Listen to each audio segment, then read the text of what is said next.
and I'm the chair of the Eclectic Committee, and it used to be called Alternative Styles, and it's an ongoing process of what to call music which may or may not be classical.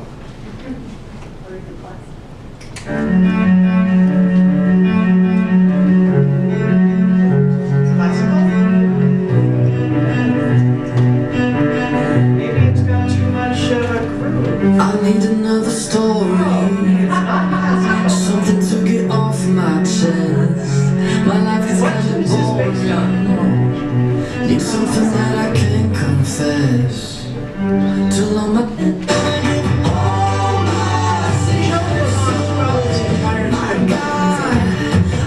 the cello goes on throughout this entire tune, and the tune is called Secrets from One Republic.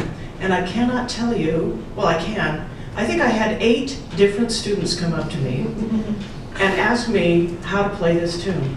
And every single time that they came up to me, I would write it out in longhand as if I had never heard it before. Because it's important for children to know that what they are asking you is about them, and it's not about what anybody else expects from them. And children need to have an ownership and an excitement about their own style. So that's why I champion playing eclectic styles in addition to teaching classical. In eclectic styles, we teach a diverse range of styles because we have a diverse range of students. Our kids come from all over the United States, they come from all over the world into our studios, and we cannot know what is going to cause their heart to grow and cause them to become better musicians and children who practice. And so whatever it is that we can give them to cause them to practice more is the thing that they need to have.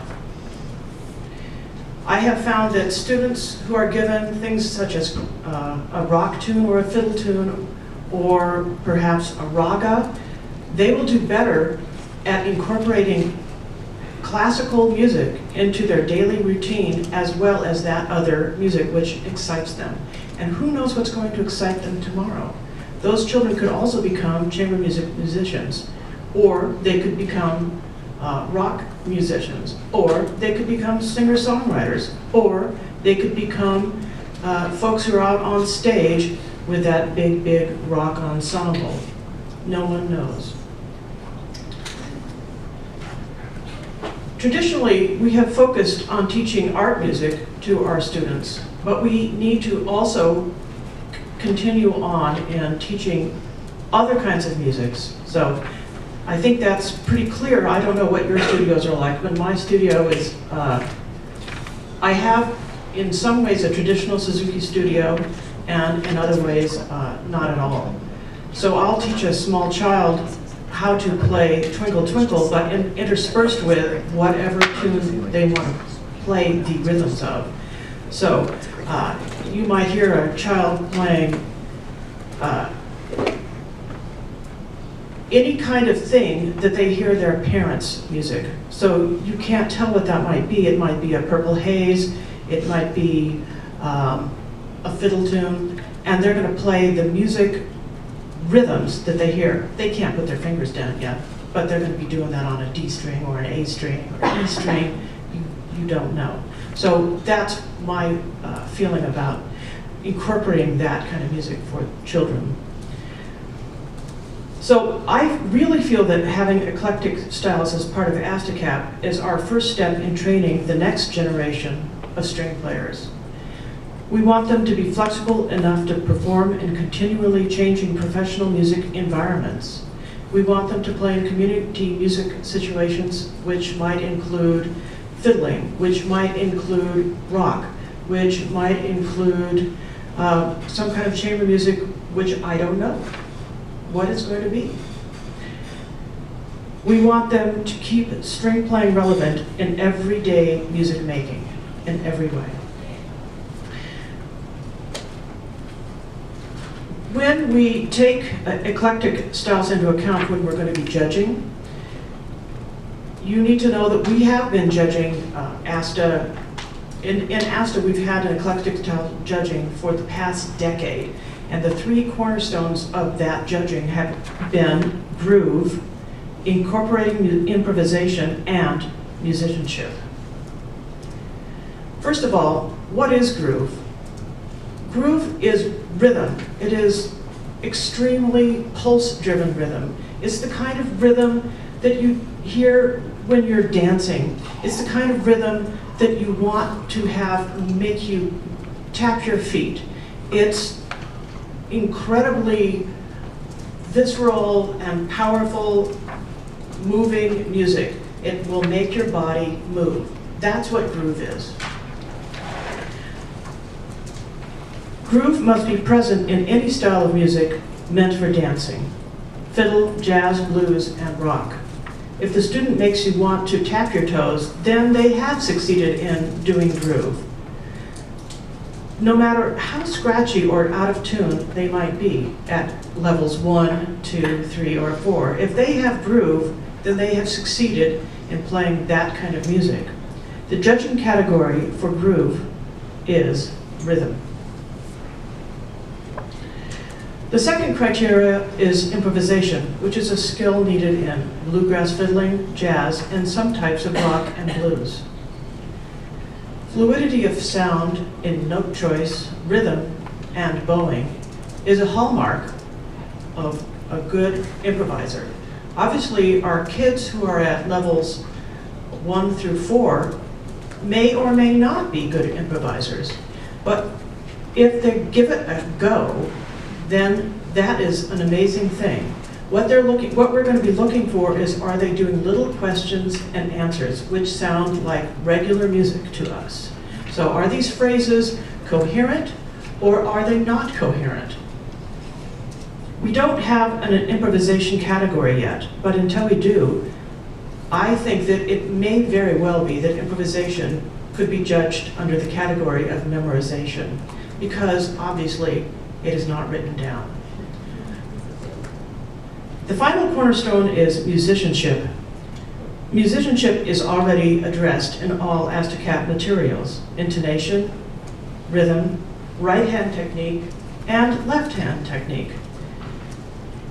However, for tone production, we have to be careful not to judge tone using our classical yardstick.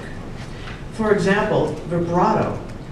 Vibrato is not always a good thing in many types of music.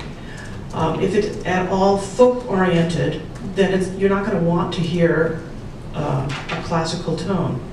It's kind of like when you hear an operatic singer sing something like a Gershwin tune, Summertime.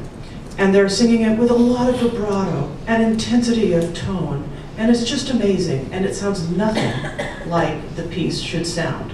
I think we've all heard that before. And you're thinking, that sounds beautiful, but it doesn't exactly sound what I remember that tune sounding like. So a child does not need, nor should have, a continuous vibrato in many types of eclectic styles.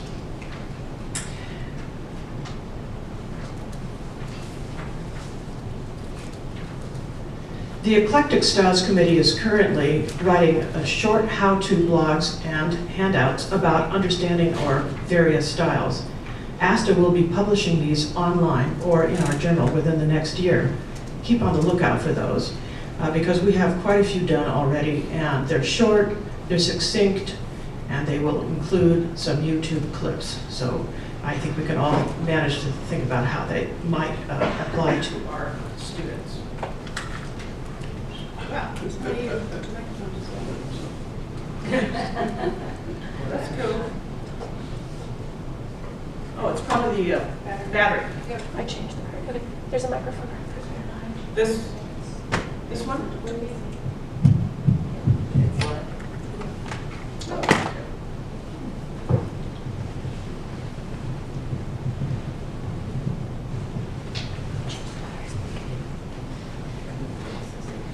Handheld mics are great, but then they have this little problem.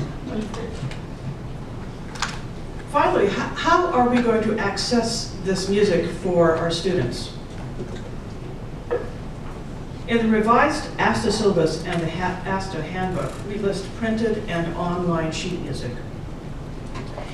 In various eclectic style music at every level for every instrument with just a few exceptions. And those exceptions have occurred just because we have less music now than we will later, but we have so much more than we did when we started.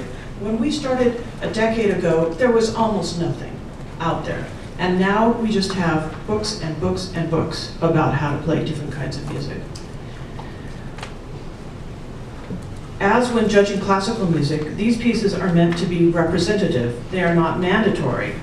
Much of the music also includes sound and/or video examples. It is imperative that a student listens to as many examples of the style of music that they are attempting on their instruments as possible, just as it is in classical music. We're going for a certain kind of sound. You can't know what that sound is if you haven't heard it. Eclectic styles are currently highlighted in red ink so that everyone can see which ones they are. The ASTACAP handbook repertoire lists are not meant to be strictly adhered to. Other choices at the same level, many found in the ASTA string syllabus, are certainly allowed. And that actually goes to the point that someone was making about how they would like to be able to send music in, because it would be kind of nice for us to also, if we're judging, to see what that music is that the child is performing. So I'd like to play another example of an eclectic style from the recent movie Begin Again. It becomes a singer-songwriter. And she gets together a small band. And in the small band, surprisingly, as an integral part of her band, are both a cellist and a violinist. And that's because cello and violin and other bowed string instruments such as the viola and bowed bass are really a way of upclassing your project.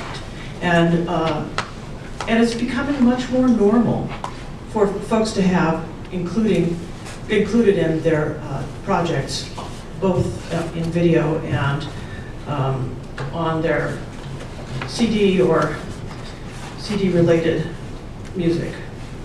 So here is Keira Knightley performing Coming Up Roses.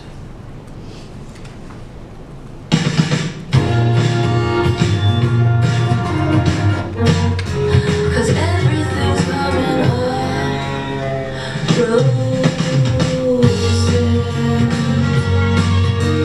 Hold on, hold on. Hold on, hold on. Hold on, hold on. Hold on, hold on.